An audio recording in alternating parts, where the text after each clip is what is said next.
welcome to 996 The Howl for the uninitiated. This is an unedited YouTube vlog discussing everything Arizona Coyotes. I hope you guys enjoyed free agency day, took in all the news, all the huge contracts on the Coyotes front. Pretty quiet.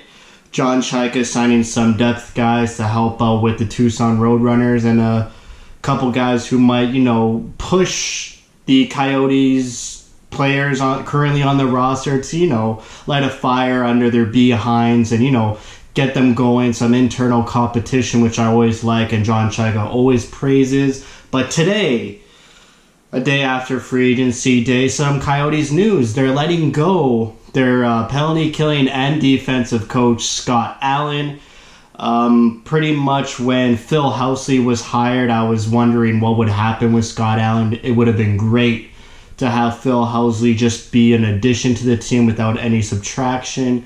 But of course, it's a business, and John Chayka and Rick Tocchet decided to let Scott Allen go, which, it's hard for me to say Phil Housley would be better than Scott Allen or whatnot, but I just want to say Scott Allen did a wonderful job with the Coyotes penalty kill, leading them to the top play. I think they were number one in the league, or at least tied with Columbus and Tampa Bay by a few percentage points. But I want to thank Scott Allen for a wonderful job with what he did with the penalty kill. Just one of the best penalty killing Coyotes teams I've ever witnessed, and really got the defensive group together, and the defense really bought into the system he was selling to the team. And just, I'm so confident in the defense now. It's amazing. I think this team's got a top 10 defensive lineup. And hopefully Rick Tocchet learned from Scott Allen, and Phil Housley can bring some new mojo to the team and, make it seem like a seamless transition, that the team really doesn't miss Scott Allen, and they could evolve from what Scott Allen really cemented as a foundation and just grow as a team. Phil Housley was a head coach for the Buffalo Sabres. He had a 10-game winning streak with the Sabres until, he kind of lost motivation with the team. So hopefully Phil Housley in an assistant coaching role can help out the Coyotes in ways that I don't know how he would help, but hopefully he helps out a lot. But in other news, a big purchase for the Coyotes today was Lawson Crouse, the top restricted free agent the Coyotes had to sign, and I hoped they would sign. And I was expecting around $2.5 to $3 million, but to get him for $1.5 million for 3 years, I mean, John Chayka keeps pulling stuff out of his hat and keeps pointing out white rabbits. And I think Lawson Crouse is a great player for this team. He could go up and down the lineup. He's a huge body, but also fast. Digs into the corners. He has a sick shot, and he came up pretty big nearing the end of the season last season, where the Coyotes were pushing for a playoffs. Lawson Crouse was scoring some big goals, and his line with Archibald and sometimes Kempe or Richardson whenever there was an injury really was a line that the other players on the team really looked towards to compete with, as they were driving the emotion and the tenacity of the Coyotes team during that period. And I like the energy he brings. There's speculation that Crouse might jump to the top line with Schmaltz and Kessel. I'm going to get Kessel and Keller mixed up all the time. But yes, Rick Tocchet has alluded to putting Kessel and Schmaltz together and then hinting that he'd have a guy who goes hard in the corners to retrieve pucks. So a lot of people are hypothesizing that means Lawson Crouse. But I think it's too early to tell. Looking at the lineups, there's so many things that you can do. Soderberg can draw in as a center or a winger. And then you got Richardson, Stepan, Dvorak, Schmaltz, who could all play center. And then where you put Keller, him and Schmaltz had great chemistry for a brief period. So maybe you pair them together. But we'll see. Like I said, it's still too early. Let's talk about the big man, Lawson Crouse. He had a rough start to the Coyotes organization. John Chayka acquired Crouse for Boland's contract, I'm pretty sure. I didn't really look that one up. But in his rookie season, he was pretty bad. Dave Tippett was so so rooted in his ways to keep Lawson Crouse up in the NHL instead of seasoning him in the American Hockey League, and that happened to a detriment. In 72 games, Lawson Crouse only had 12 points with 5 goals. And you know that dump and chase hockey, Dave Tippett liked to run, kind of, stunted Crouse's speed and his impact on the Coyotes team. And then in the following season, John Chayka, parted ways with Dave Tippett. That wasn't the catalyst, but it was one of the many reasons why John Chayka and Dave Tippett had their disagreements, and Crouse's development was one of them. So John Chayka gave Crouse, I think, an 11-game tryout, or 9 games.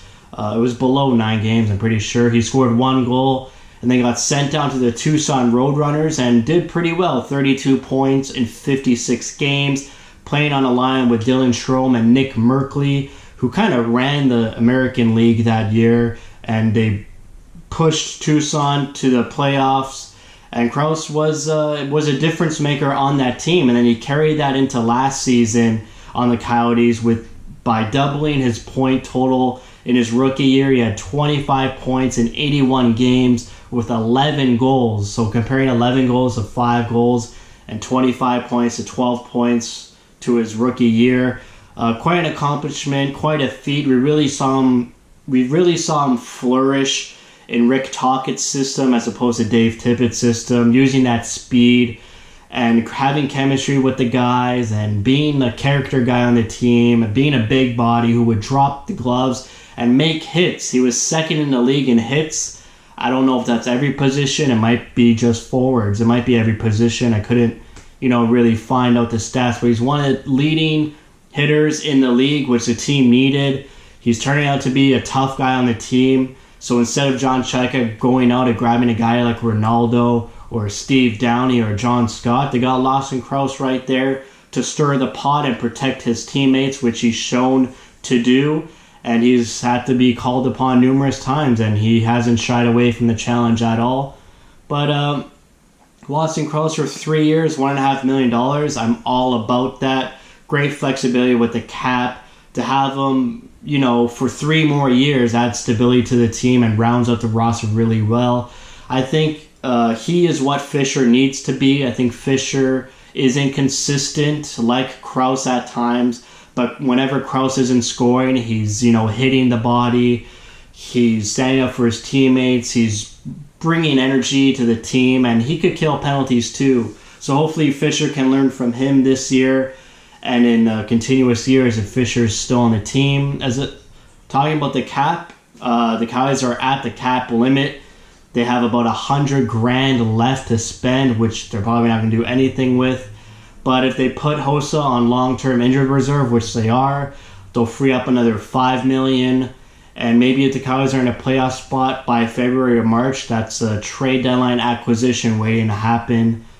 And let's keep it rolling here. It's been a good summer for the Coyotes. Phil Kessel, fan favorite. His jerseys are flying off the shelf. Good to see that. And I'm growing on the Kessel trade. I was a bit worried a bit skeptical when it first happened.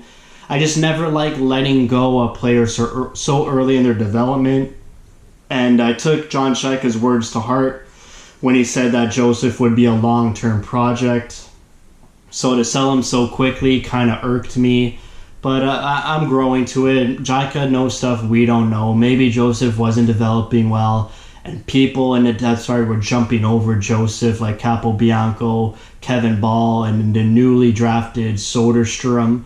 So I'll take John Chayka's words again to heart. And Phil Kessel, I think he can do it. I think he could be paired well with a couple guys and just pot in 80 points. And that would be the first 80-point player the Coyotes have had in a lot of years. So I'm all for it. I'll sleep on it some more, look at Kessel highlights, and I'll grow more into the trade. But that's it for me this video. Thank you for all your support recently. My videos have been doing crazy numbers, so thank you. And I'll keep making them. Got a few interesting ideas. And that's it. Thank you for watching. Thank you for your support.